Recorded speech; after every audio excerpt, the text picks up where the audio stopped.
I always ask kids that come in here who their favorite player is. And, sometimes they don't really have an answer for me. Yeah. So having a role model in my life like Wayne Gretzky, I learned so much.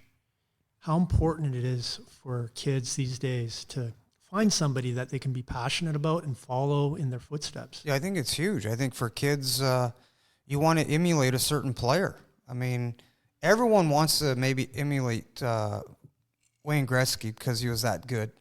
But there's certain things he did in the game that probably a lot of people can't. If you're a certain style player, that's not your game. You got to go out and find that player that kind of resembles you, your makeup, your gene pool, in the sense that, if you're a right-handed guy, 5'6", and you can skate like the wind and you compete as hard as anyone, Theo Fleury was your guy, right? So, I mean, for me, I remember looking back, even Thomas Greening was fun to watch because he was so smooth and a gentleman on the ice.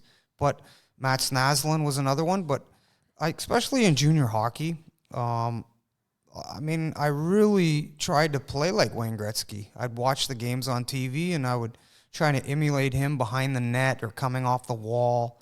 And the one thing about Wayne Gretzky that a lot of people probably don't know, that he's just one nice guy. And Wayne Gretzky's a guy that he analyzes everything. When he goes on the ice, he's analyzing everyone around him, how fast that guy can skate.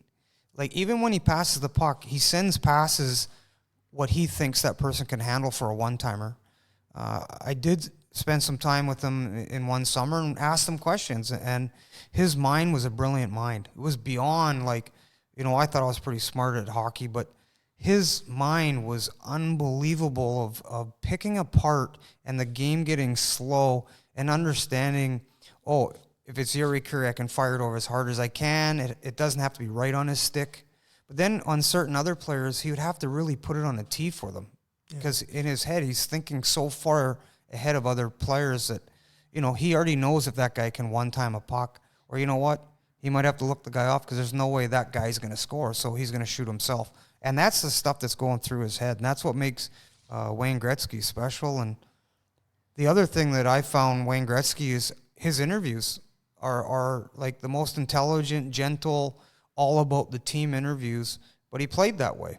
And, I think if you ever met his father, that was kind of the way his dad taught him. And I think Wayne Gretzky's role model was really his father, and obviously Gordie Howe was one that he always idolized, but I don't think he really played like Gordie Howe at all. So overall, Wayne Gretzky, the greatest hockey player.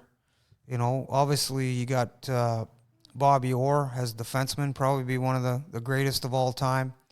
And obviously you get someone, the hockey mind of Wayne Gretzky is like a supercomputer, and I think that's why he was so successful.